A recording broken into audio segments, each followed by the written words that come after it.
আল্লাহ বলেছেন আল্লাযী খালাকা সাবআ সামাওয়াত, আল্লাহ সপ্ত আসমান তৈরি করেছেন। স্তবক এটা আল্লাহ পজিশন করে করে বানিয়েছেন, এমন সুন্দর করে আসমান বানিয়েছেন। মা তারা ফি খালকির রহমানি মিন তাফাউত, আল্লাহ এমন কৌশল যেখানে আল্লাহ বানিয়েছেন, এমন কৌশলে বানিয়েছেন যে কৌশলের মধ্যে তোমরা কোনো প্রকার তারতম্য দেখতে পাবে না, বেশ কম দেখতে পাবে না। আল্লাহ বলেছেন জমিনও তোমাদের জন্য, আসমানও তোমাদের জন্য। যদি বলে জমিন কেন আমাদের জন্য, বাইরে জমিনে যখন আমরা আসছি, আমরা ছোট ছিলাম, মায়ের গর্ভ থেকে জমিনে আসলাম, মায়ের দুধ পান করলাম, বাবার আদর করার সোয়াদ কত কিছু পাইলাম। একটু একটু একটু একটু করে যখন বড় হইলাম, 5-6 মাস চলে গেল, 1 বছর চলে গেল, আমাদের মুখের মধ্যে জমিনের খাবার তুলে দিলেন। সুবহানাল্লাহ। কিসের খাবার দিলেন?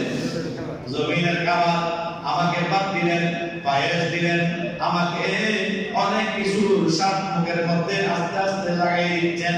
ও ভাই, এই স্বাদ এই আমার জন্য আপনার জন্য উপাদানগুলো থেকে আসলো।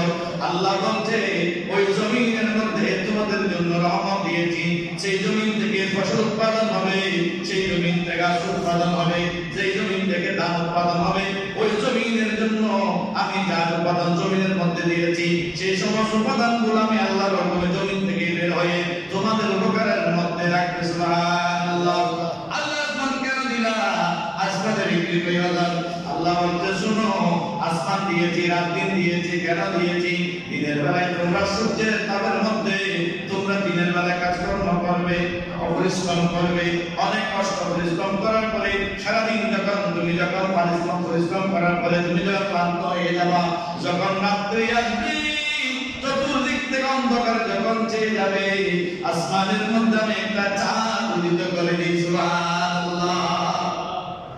জমিনের সূর্য অত্যন্ত গরম, এই সূর্যের তাপের মধ্যে তুমি কাজ করতে করতে করতে করতে হয়রান হয়ে গেলে গাছের ছায়ার নিচে বসো, আবার তুমি কাজে চলে যাও, আবার গাছের ছায়ার নিচে আসো।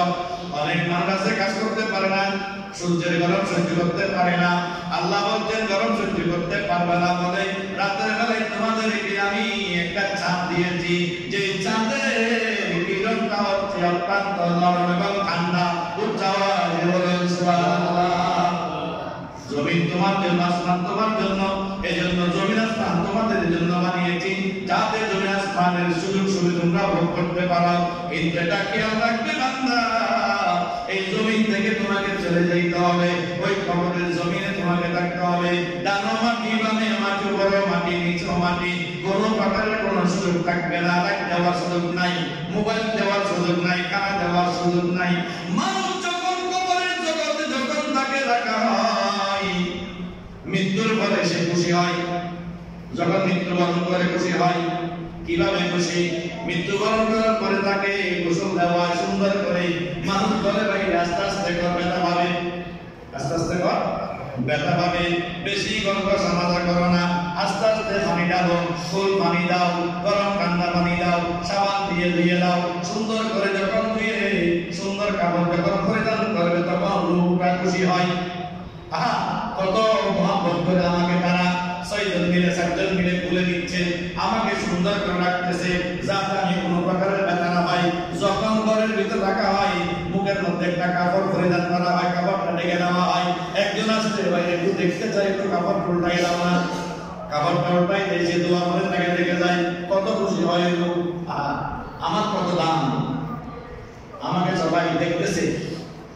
হ্যাঁ, নতুন এখন তো নতুন মোবাইলটা তো স্টেটের মধ্যে বড় সবাইকে দেখাই। আগের জমানায় সেটা ছিল না। বউয়ের একটা পর্দা ছিল তখন। নতুন বউ কি ছিল? পর্দা ছিল। স্টেজে নতুন বউকে বসানো হতো না, জনসম্মুখে আলগা পুরুষ, বেগানা পুরুষ তাকে দেখতে পেত না। এখন তো সেটা চলে গেল। এখন যে বউ স্টেজের মধ্যে তুলে নতুন বউকে বসা রাখে, অনেকে দেখে দেখে টাকা দেয় টুকটুকের মতো, অনেকে আংটি ভরাই দেয়, অনেকে বাসা মধ্যে রেখে যায়, মানে তাকে কেন বসানো হয়েছে ছাড়া তোলার জন্য। কিন্তু কিয়ামতের ময়দানে অত্যন্ত কঠিন জবাবটি তার মুখোমুখি হইতে হবে আপনাকে। বিয়ে করেছেন, নতুন বউ হয়েছে তোলার জন্য, সর্বপ্রথম নতুন বউয়ের মুখ দেখবে কে?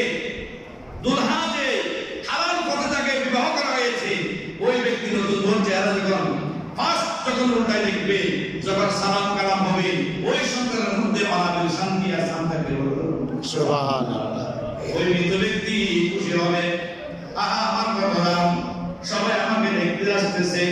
যখন চারজন মিলে কাঠের পথ খোলা হবে, যখন চতুর্দিকে মানুষ কাঠে করে বহন করে নিয়ে যাবে, তখন সেই খুশি হয়, আইরে আমার কথা পালকির মধ্যে আমাকে চড়ানো হচ্ছে, আমি পালকি করে চলে যাচ্ছি। সবাই তাকবীর দিচ্ছে, দরুদ শরীফ পড়তেছে, নাম রাসূল পড়তেছে, সালাতু সালাম করতেছে।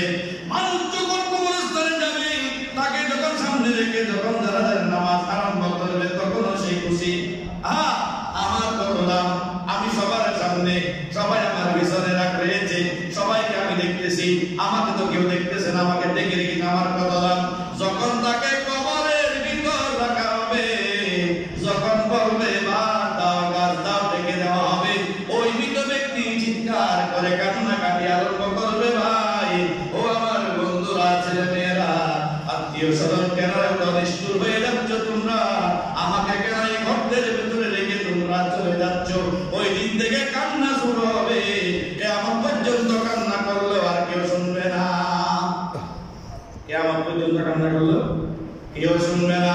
এই জন্য আল্লাহর হাবিব বলেছেন, উম্মত এমন জীবন গঠন করো, যেই জীবনের মধ্যে তুমি চলে যাবে সমস্ত মানুষ তোমার জন্য কাঁদবে, আর তুমি যাবার সময় মুখের মধ্যে হেসে হেসে এই জমিন থেকে নিষ্ঠুর জগৎকে ছেড়ে তুমি কবরে চলে যাচ্ছ। আত্মীয় স্বজন কাঁদবে, পাড়া প্রতিবেশী কাঁদবে, আপনজনরা কাঁদবে, তোমার জন্য সবাই দোয়া করবে। উম্মত এমন জীবন গঠন করিও না, যেই জীবন গঠন করার পরে তুমি যখন তুমি থেকে চলে যাচ্ছ, চোখের পানি ছেড়ে ছেড়ে যাচ্ছ, তোমার জন্য কাঁদার মানুষ নাই, তোমার জন্য দোয়া করার মানুষ নাই। এমন জীবন গঠন করে তুমি কবরের জগতে যাইও না। শুধু জমিনে কান্না করতেছ নয়, কবরে তোমাকে কান্না করতে হবে। ওই কিয়ামতের মহিলা যখন কাহিল আল্লাহর রহমতের সামনে যখন তুমি বলবে, সামনে যখন আল্লাহর সামনে কোন জবাব তুমি দিবে? আমার রাসূল করিম বলেছেন, ওই জীবন থেকে তুমি আল্লাহর কাছে পানা চাও, ওই জীবন থেকে আল্লাহর কাছে পানা চাও, যে জীবন তোমাকে কষ্ট দিবে। এখন আমাদের ভিতরে আফসোস তো নাই, আমি কাজ করি সেখানে ফাঁকি দিই, চাকরি করি সেখানে ফাঁকি। আসলে এরকম মানুষ সরকারি চাকরি করে, বেতন পায়, সমস্যা কি? দিনের পর দিন আমি যাই না সেখানে, কাজ আমার কাজ নাই, বিদায় নয়, সেটা শেষ নয়। সাইয়েদনা ফারুক আযম থেকে শেখো, তিনি কিভাবে দিনের খেদমত করেছেন, রাষ্ট্রের খেদমত করেছেন, বরকত করুন সুবহানাল্লাহ। আবু বকর কিভাবে বলতেছেন, হুজুর আপনি যে একটা মাসের বেতন চেয়েছেন, আপনি একটা মাস বেঁচে থাকবেন, আপনাকে যে বেতন দিব বেতন কাকে বলছেন? সাইয়েদনা ফারুক আযম রাদিয়াল্লাহু তাআলা মুখে বরকত করুন সুবহানাল্লাহ। ফারুক আযম চোখের পানি ছেড়ে দিলেন, আমাদের জ্ঞান করে নেছিলা, আমাকে কি আল্লাহ এক মাস টাইম দিবে? জমিনে কেন আসলাম? জমিনে আমার কাজ কি? আপনার কাজ কি জমিনে? আমার আপনার কাজ করছে জমিনে আল্লাহর গোলামি করা। আমার আপনার কাজ করছে জমিনে রাসূলের কথা মতো জীবন যাপন করা, রাসূলের কথা মতো জীবনকে গঠন করে কবরে যাওয়া, যাতে কিয়ামত পর্যন্ত মানুষ আমাকে স্মরণ করে। বরকত করুন সুবহানাল্লাহ। আজকে আল্লাহর ওলিরা মাজারে শুয়ে আছেন, অনেকে বলেন মাজার কেন? মাজারের কাজ কি? মাজার ওই ব্যক্তির হয় যে ব্যক্তির উপর আল্লাহ খুশি হয়েছে। বরকত করুন সুবহানাল্লাহ। আমার আপনার মাজার হবে না, পাক্কা বিল্ডিং তুলে দিল, বড় গম্বুজ ধরে দিল, মানুষ জিয়ারত করে গেল না যাবে। কিন্তু এমন ব্যক্তি আছে গম্বুজও নাই, পাক্কা মাজারও নাই, কবরই আছে, সেখানে মানুষ জিয়ারত করে। বরকত করুন সুবহানাল্লাহ। কারণ আল্লাহকে রাজি খুশি করা সবচেয়ে বড় ব্যাপার, বড় ব্যাপার। আল্লাহ আপনার খুশি হচ্ছে কিনা এটা সবচেয়ে বড়। আপনি দুনিয়াদারি করতেছেন করেন, আল্লাহ দুনিয়াদারি ছেড়ে দেওয়ার জন্য বলেন নাই। আপনি কোরআন আয়াতের মধ্যে ডুবে থাকেন, রব্বানা, আল্লাহ আমাদের শিখিয়ে দিচ্ছেন এভাবে বলো, রব্বানা, ও আমাদের প্রভু, আতিনা, আমাদেরকে তুমি দাও, ফিদ দুনিয়া হাসানা, দুনিয়ার উত্তম যে জিনিসটা সেটা তুমি আমাদেরকে দান করো। বলো সুবহানাল্লাহ। ওয়া বিল আখিরাতি হাসানা, আখিরাতের যে উত্তম জিনিস সেটা আমাদেরকে তুমি দান করো। বলো সুবহানাল্লাহ। ওয়া কিনা আযাবান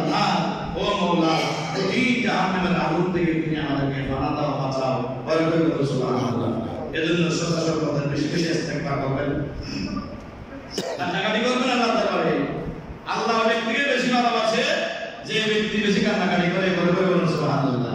অনেকে বলে তো আদর কাকে দেয়, যদি বলতে পারেন আল্লাহর ভয়ে কাঁদতেছি, এই স্পিড যদি আপনার ভিতর থেকে স্পিড আপনার ভিতর থেকে বের হয়, আমি আল্লাহর ভয়ে কান্না করতেছি, সাথে সাথে আপনার জীবনের গুনাহ মাফ হয়ে যাবে। সুবহানাল্লাহ। আল্লাহ বলতে পারছে, দেখো বান্দা আমার ভয়ে কিভাবে কান্না করতেছে, চোখের পানি ছেড়ে দিয়েছে, যাও তার জীবনের গুনাহগুলো মুছে দাও। কারণ রব্বুল আলামিন তো গফুর রহিম। আমরা মানুষকে কত ভয় পাই না? কেন ভয় পাই জানেন? মানুষ বড় নিষ্ঠুর, মালিক বড় নিষ্ঠুর, মালিকের ভিতরে দয়া মায়া ভালোবাসা মহব্বত নাই। সেজন্য মালিকের ভয়ে আমি একদম অনবরত পরিশ্রম করে যাচ্ছি। কিন্তু যিনি প্রকৃত মালিক, ওনার ভয় কতটুকু কর্তব্য আছে, কতটুকু রেখেছি আমরা।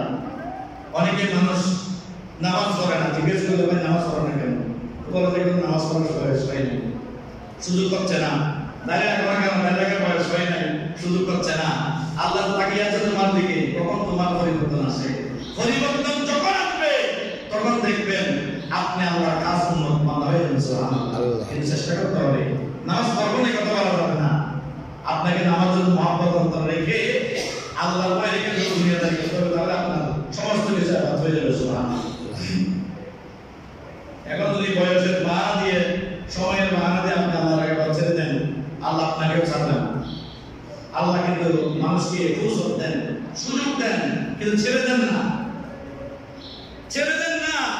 গন্ডি আপনি ছেড়ে দিয়েছেন, ঘুরে উঠতে যাওয়ার হাত মানে সোজা দেখা যাচ্ছে না, আপনার হাতে কিন্তু বেলকি রয়েছে, যে বেলুনটা আছে আপনার হাতে, আপনি কিছুক্ষণ পরে উঠেই ফেলবেন, ওই কুড়ি আবার পুনরায় আপনার কাছে আসতে বাধ্য হবে।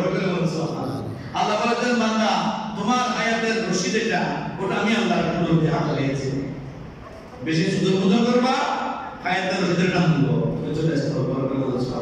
সালাতুন ইয়া